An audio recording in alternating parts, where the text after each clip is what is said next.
What's up, cozy gamers? It's been a while since I've posted a cozy gaming news video outside of game releases, so I'm very excited to bring today's video to you. There are a lot of cozy game updates to talk about today, so I hope by the end of today's video you'll find at least one thing to get excited about. Having said that, let's cut to the chase and jump right in. First up, let's start off with something small. Disney Dreamlight Valley has done something unprecedented this week in regard to their premium shop by adding a second page. This gives players twice the amount of choices, from 4 to 8. I was so shocked when I logged into DDV on Wednesday that I went directly to Twitter to see if I was missing something.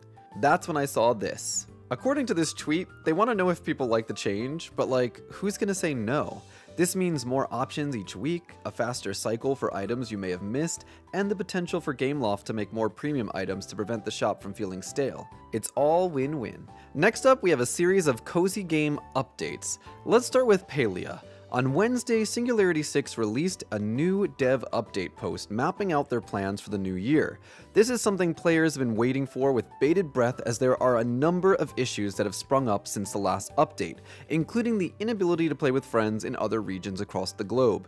Did this post clear up some of those concerns? Let's see. First, they have announced that they will be changing the frequency of patches going forward. Up until now, we have received a patch every other week, which has been a lot. We've been well fed. But starting this year, patches will be released every month. Now, that may sound like bad news, but it's quite the opposite. Spacing out the patches will allow the devs to improve the quality of content we receive, as well as to focus more on fixing any bugs or issues that may pop up. That said, we will be receiving patch 176 by the end of this month or early February. This patch will introduce the return of the Maji Market, a festival event introduced last year. This time, however, the Maji Market will be bigger and better, with new exciting activities like a hot pot game inspired by Mahjong.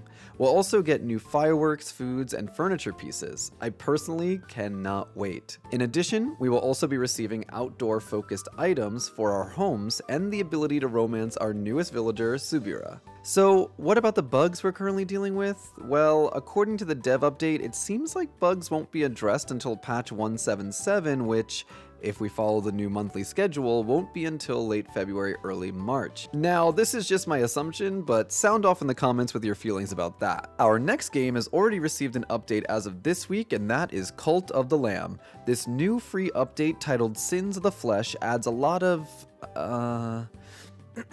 sex and violence. Now, I swear Cult of the Lamb is a cozy game for those who haven't played it. It's just a cozy game of a very specific type. Let me explain. This update adds new buildings like the mating tent, drum circle, tailor, and drink house, new rituals including cannibalism, nudism, disciples, and purges, and entirely brand new features such as cultists having babies, a blunderbuss gun to use when questing, and an upgradable temple that will add more challenge and depth to the game. Along with the free update, they added a DLC pack for $4.99 that includes 5 new follower forms, 6 new follower outfits, 6 new base decorations, and a sinful new Fleece of the Lamb cosmetic.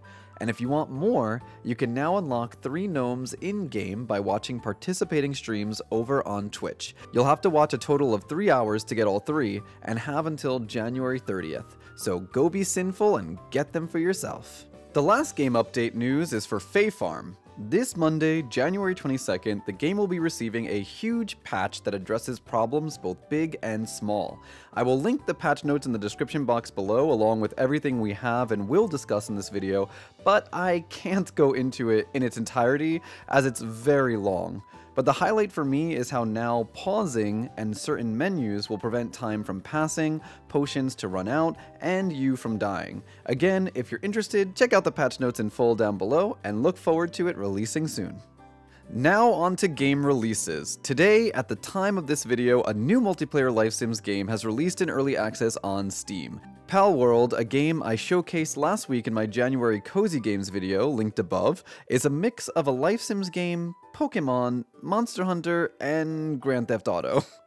It is truly one of the most bizarre games I've seen in the past few years, and I'm excited to try it out. I highly recommend checking out their Steam page descriptions as well, because they are unhinged. And finally, speaking of new games, another cozy life sims game called Tales of Seikyu, not related to the JRPG series Tales, has started a Kickstarter. If you've never heard of it, here's a description taken from their page. Tales of Seikyu is a fantasy-style life sim RPG game set on an island named Seikyu. This unique world is home to numerous mystical yokai from various backgrounds. You can plant crops, craft, ranch, participate in fishing competitions, and explore underwater ruins on the Yokai Island set in the Showa era. Build friendships, form families with the residents of the Yokai town, support town development, and become a proud member of the flourishing mountainous Seikyu Island. That sounds pretty awesome to me, but what really sold it is the ability to transform into yokai. There's the slime, the vine yokai, the wild boar, and the karasu tengu, all with their own unique abilities that can help you both on and off the farm. There's also fun RPG battle elements to the game that looks very fast and fluid from what we're shown. And there are tons of hot villagers to romance, so what's not to love? Find out all the details for yourself by clicking on the Kickstarter link included in the description box below. And that's all I have for this edition of Cozy Gaming News. I really enjoy making these type of videos because I find that smaller news tends to fall between the cracks of game releases. If you did like today's video, please be sure to leave a comment down below, subscribe, give it a big thumbs up, and hit that notification bell so you don't miss out on any more cozy gaming content in the future. And if you'd like to hang out with me live, please be sure to follow me on Twitch. All my socials will be in the description box below. Until next time, cozy gamers, stay cute.